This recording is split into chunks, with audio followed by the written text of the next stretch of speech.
अस्तित्व भी नहीं था। परमेश्वर के सिंहासन के चारों ओर अनंत प्रकाश फैला हुआ था।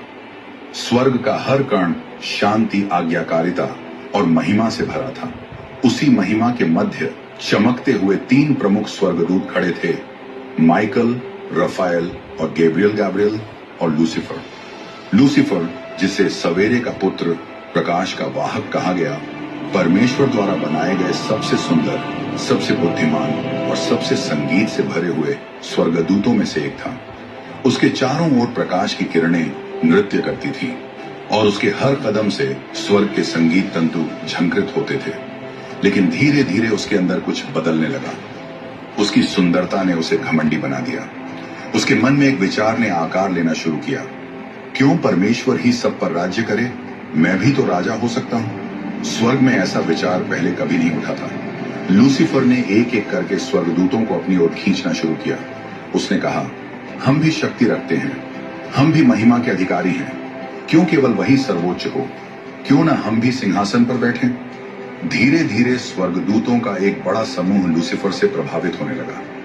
कुछ डर से, कुछ भ्रम से, कुछ उसके तेज और संगीत से आकर्षित होकर उसकी तरफ झुक गए।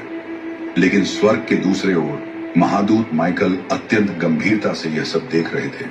माइकल की आंखों में न घृणा थी, न ईर्ष्या, केवल जिम्मेदारी, क्योंकि स्वर्ग में विद्रोह एक विकल्प नहीं था।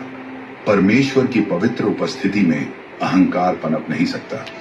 एक समय आया जब लूसीफर परमेश्वर के सिंहासन के सामने जाकर बोला, मैं ऊपर चढ़ूंगा, मैं स्वर्ग के तारों से भी ऊपर अपना सिंहासन लगाऊंगा, मैं परम प्रधान के समान हो जाऊंगा। उन शब्दों के बाद स्वर्ग का वातावरण कांप उठा, प्रकाश धुंधला होने लगा, स्वर्गदूतों के बीच भय का कंपन फैल गया। तभी परमेश्वर का न्याय घोषित हुआ। आकाश में गूंजती आवाज से स्वर्ग थर्रा उठा, लूसीफर, तूने अपने हृदय में घमंड रखा, इसलिए तू गिराया जाएगा। और फिर परमेश्वर की सेना को नेतृत्व देने का आदेश माइकल को दिया गया। माइकल स्वर्ग के विशाल द्वारों पर खड़े हुए, उनके पीछे असीम प्रकाश की सेना। उनकी आंखों में संकल्प था। उन्होंने तलवार उठाई, परमेश्वर की शक्ति से जलती हुई तलवार।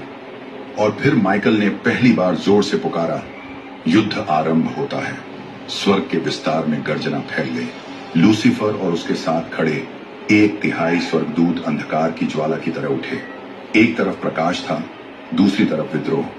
स्वर्ग पहली बार 2 भागों में विभाजित हो चुका था। फिर आरंभ हुई स्वर्ग की पहली युद्ध, the war in heaven. Lucifer की चीख, यह युद्ध मेरी स्वतंत्रता के लिए है। माइकल का उत्तर, यह युद्ध सत्य के लिए है। स्वर्गदूत टकराए, प्रकाश की किरणें बिजली बनकर गिरी। विद्रोही स्वर्गदूत अपनी दूषित चमक के साथ हमला करते, माइकल के स्वर्गदूत परमेश्वर की महिमा से परिपूर्ण होकर उनका सामना करते।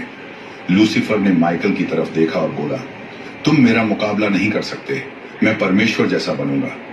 माइकल ने अपनी अग्नि ज्वाला जैसी तलवार उठाई।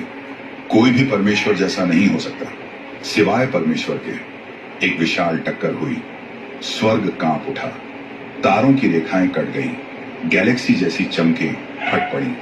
अंत में लूसीफर गिरने लगा, उसके पंखों की चमक बुझती गई, उसकी आंखों का गर्व राख बनने लगा। स्वर्ग के द्वार उसके लिए हमेशा के लिए बंद कर दिए गए।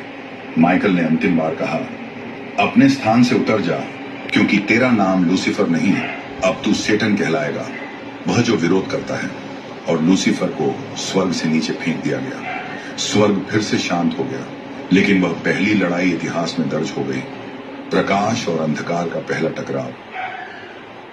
के लिए वीडियो अंत तक देखिए।